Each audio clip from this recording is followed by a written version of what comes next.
Senado analisa novas regras para empresas estatais. Senadores vão ao Rio Grande do Sul discutir o corte de verbas do seguro agrícola.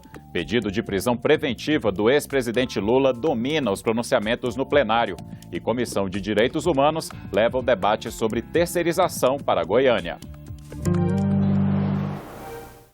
Boa noite, você acompanha a partir de agora as principais notícias do Senado nesta sexta-feira. O Senado pode votar na próxima semana o projeto que estabelece novas regras para o funcionamento das estatais. A oposição diz que o texto vai evitar irregularidades nas empresas públicas, como as descobertas na Petrobras. O PT teme que a proposta estimule privatizações. As novas regras valem para todas as empresas públicas, da União, dos estados e dos municípios. O texto prevê medidas de governança para tornar a administração mais transparente. Uma delas é publicar uma carta anual com os limites de atuação da empresa. Essa é uma empresa mais aberta à fiscalização, tá? Mais transparente na publicação dos seus resultados, dos seus balanços. Cada estatal vai contar com um conselho de administração, formado por no mínimo 7 e no máximo 11 membros, além de um conselho fiscal permanente.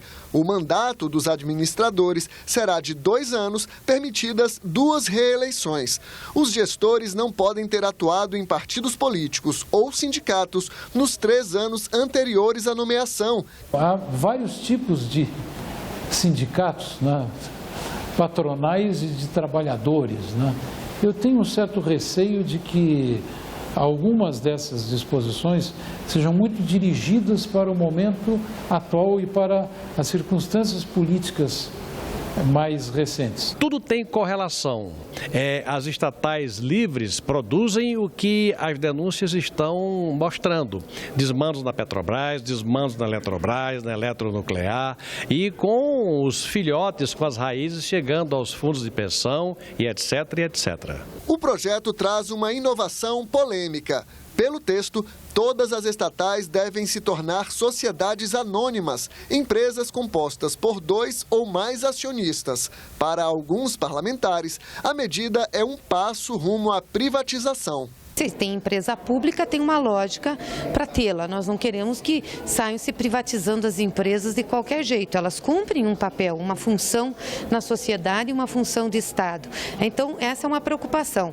E a outra é porque a legislação de sociedade anônima é muito pesada para determinadas empresas que têm faturamento muito baixo. A proposta também mexe na Lei 8666. Ficam dispensadas de licitação obras e serviços de engenharia até R$100 mil.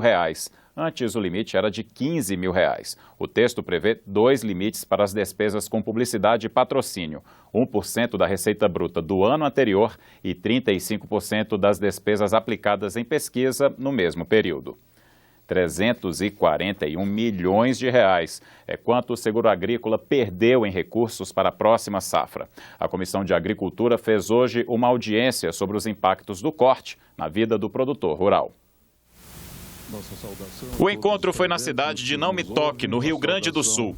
Os participantes cobraram mais organização e transparência do Ministério da Agricultura e deixaram claro que o corte de R$341 milhões no seguro agrícola para este ano é inaceitável. O seguro agrícola não está funcionando.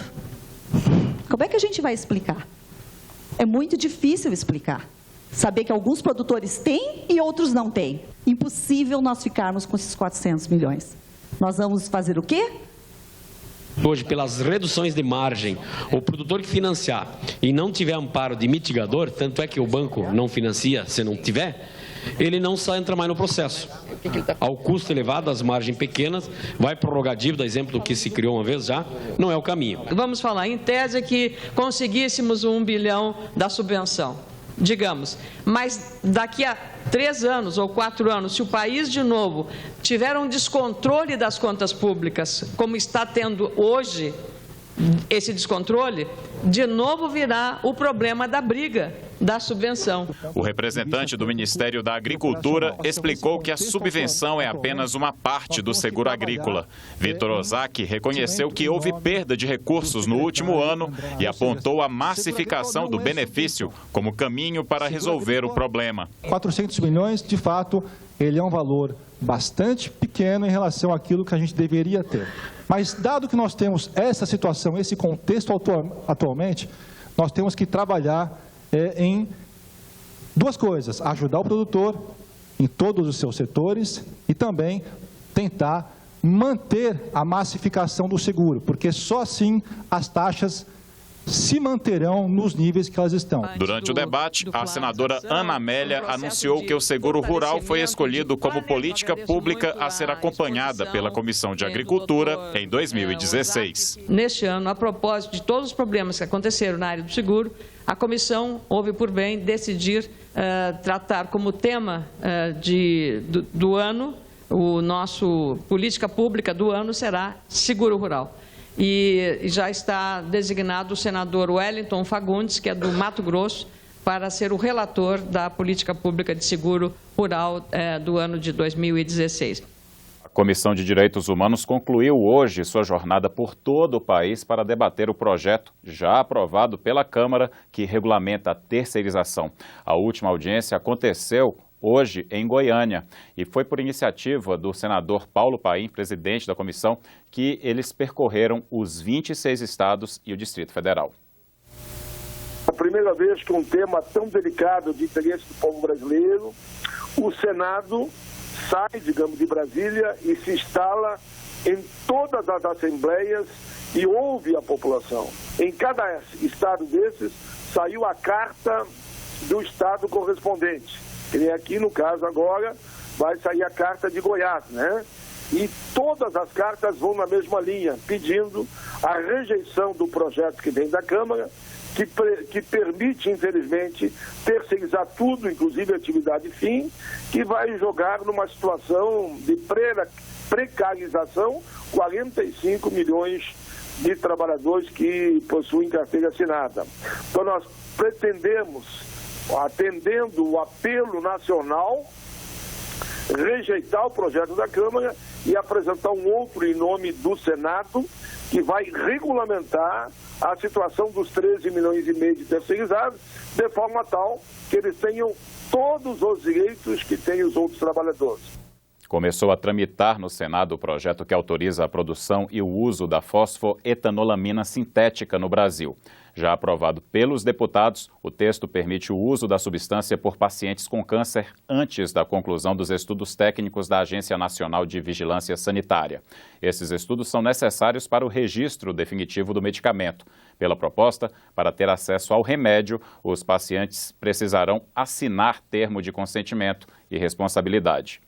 O pedido de prisão do ex-presidente Lula, feito ontem, voltou a dominar os debates na sessão do plenário. A prisão foi pedida pelo Ministério Público de São Paulo. 3 promotores acusaram o ex-presidente de ser o verdadeiro dono de um apartamento triplex no Guarujá, em São Paulo. Os senadores consideraram que o pedido era desnecessário e que ele agravou a crise política brasileira. O momento pede um pouco mais de reflexão, de equilíbrio, de diálogo, da repactuação em favor do Brasil, da nossa economia e da população brasileira.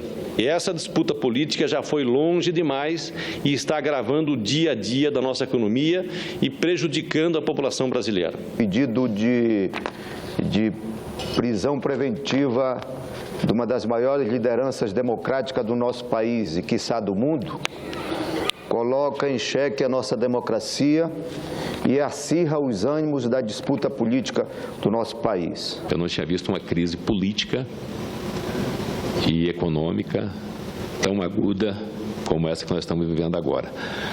E o PMDB tem sido sempre o equilíbrio, né, da democracia. Outros parlamentares entendem que o pedido de prisão do ex-presidente Lula se insere na disputa pelo modelo de desenvolvimento econômico e social que se quer para o Brasil. A grande disputa é uma disputa política, é pelo projeto que nós queremos para o nosso país. A gente votou para transformar o Brasil, para quebrar as estruturas E nisso eu acho que nós fracassamos. A generosidade é uma coisa importante, mas na política eu quero transformação também. Quando na propaganda da presidente Dilma se dizia: tem um filho de trabalhador, de pedreiro, já consegue entrar na universidade, até aí é uma generosidade. Agora, quando diz: todos os filhos de pedreiros vão disputar o vestibular em mesmas condições que os filhos dos empreiteiros, aí é transformador. Dinheiro estrangeiro contra a crise na aviação comercial. Medida provisória em discussão no Congresso dá às companhias aéreas a possibilidade de aumentar a participação do capital estrangeiro. O limite sobe de 20% para 49%. A recessão e a alta do dólar abalaram o caixa das empresas aéreas brasileiras. Numa tentativa de evitar a falência das companhias, o governo editou a medida provisória 714. O objetivo é atrair investimentos. A medida provisória permite que um estrangeiro tenha 49% das ações de empresas aéreas brasileiras. Antes, o limite era 20%. A participação poderá chegar a 100% se o Brasil assinar acordo de reciprocidade. Dessa forma, os brasileiros teriam liberdade de adquirir a totalidade do capital votante de companhia aérea do país de origem do investidor. Você pode esperar que possam surgir novas empresas. Quer dizer, um empresário brasileiro que entre com 51% do capital junto com uma empresa aérea estrangeira, um outro investidor estrangeiro que entra com esse aporte de 49%, eles podem fundar uma nova empresa.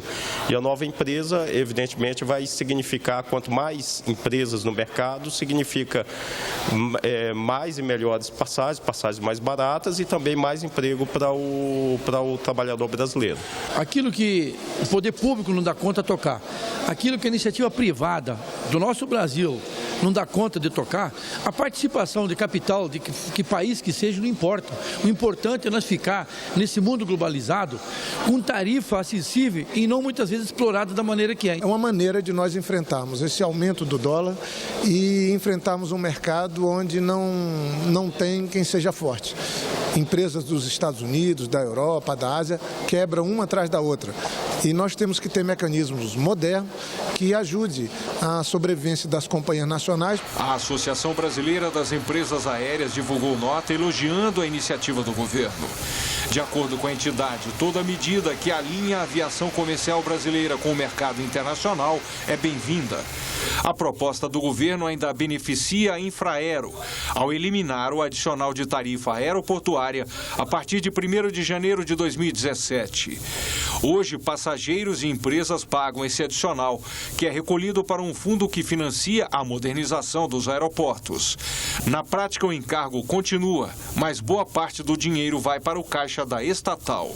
O passageiro vai continuar pagando o mesmo tanto, mas vai ser tudo destinado para a tarifa aeroportuária. Tudo isso aí vai ser destinado ou para a Infraero ou para a concessionária do aeroporto. No caso da concessionária do aeroporto, se prevê um reequilíbrio do contrato, para que eles não lucrem com esse aumento da tarifa. No caso da Infraero, esse aumento da receita é necessário para reequilibrar as finanças da empresa.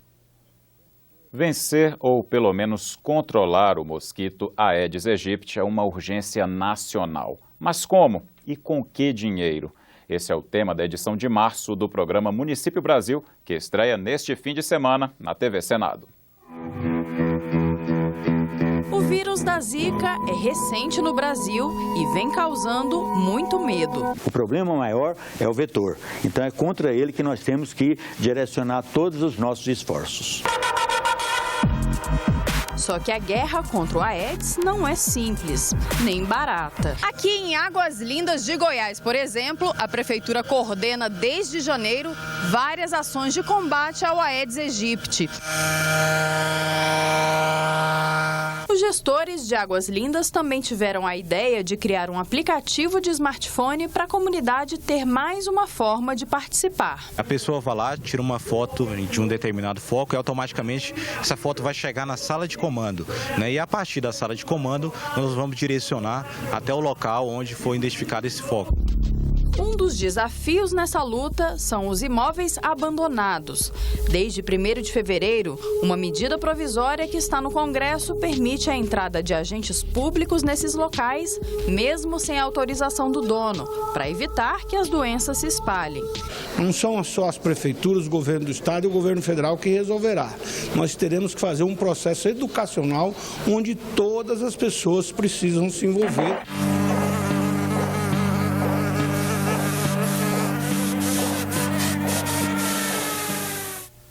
Anote aí, o Município Brasil estreia neste sábado às 8 da noite. O programa também será exibido no domingo às 8h30 da manhã e às 4 da tarde.